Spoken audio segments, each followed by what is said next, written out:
One of the things that tends to happen in a dysfunctional family, especially as it relates to women and girls, is there might be a tendency to pathologize women and girls as it comes to their relationships. And when I say pathologize, families are trying to come up with what's wrong with her. Why can't she keep a man? Why isn't she in a relationship? Why doesn't she get married? Why isn't she booed up? Why isn't she having kids? Or why do all the people that she's in a relationship keep dumping her? Or, why don't I like her? Why don't we like her? Why does she feel odd even in the family? Um, and they kind of sort of collude and come together, and they come up with this theory. Hey, your sister might be gay. And I want to talk about that. Hi, my name is Dr. Natalie Jones. I'm a licensed therapist. And one of the things that tends to happen is families tend to pathologize women and girls who don't fall in line with their idea of how they should be performing and showing up in life, right? And, they may not necessarily have a good relationship with this girl. If they're in a dysfunctional and a toxic family, chances are nobody's good. Nobody's in good with each other over there, really, if you break it down.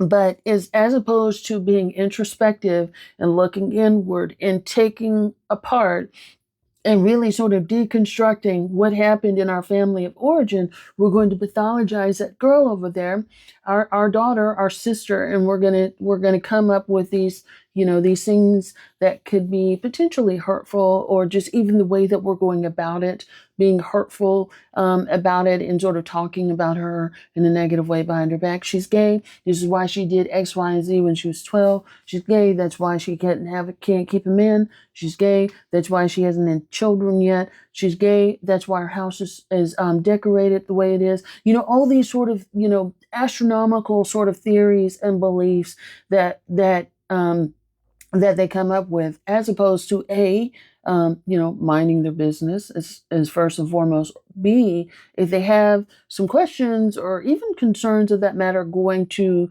her said person, and having a real thoughtful and productive, much more productive conversation where you're respectful of that person.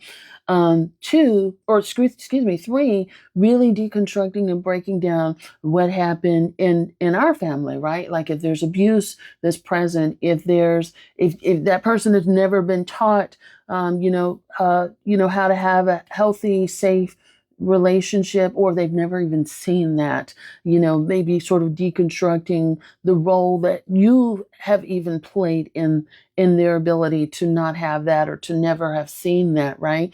And then, four, checking in, I think, is also the big thing, which is going back to number one and number two, but just checking in and seeing if that person's okay.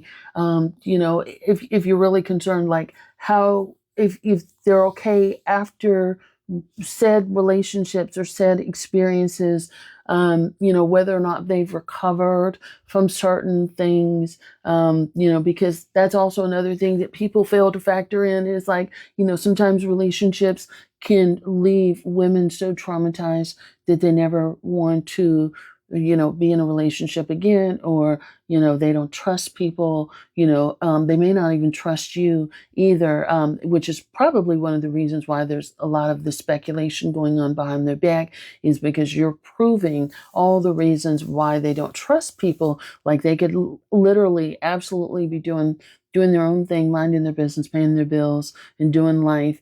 But there's sort of this cruel sort of speculation going on behind their back. In my experience, you may have a different experience, and that's okay. But in my experience, I found that the way that families go about this for women and girls versus men and boys are totally different. In my experience, families are quick to pathologize women and girls. and put them in a box and say, okay, this is what it is. Whereas with boys, even if a boy comes out and says, hey, I'm gay, there's something that they don't want that explanation. They're quick to sort of problem solve and come up with other explanations or say, no, this can't be true. So I don't even want to put that on you or put you in that category or put that label on you. This is how they're looking at it. I'm just explaining the best way I know how.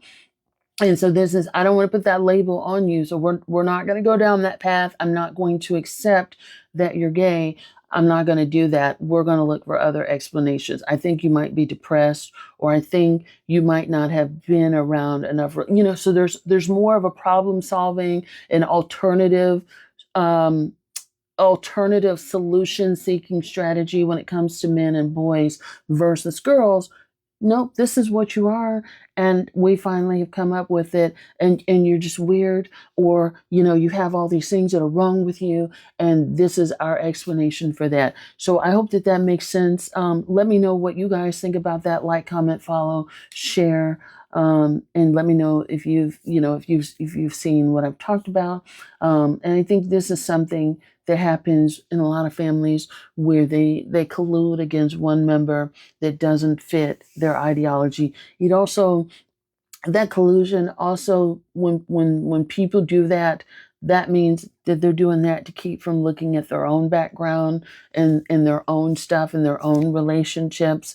So chances are there's a lot of problems going on in their own relationships that they never ever want to talk about or never want brought to front and center. And so therefore it's much easier for them to try to dig in and mess up your backyard, your information, your stuff, than it is to be honest about what's really going on.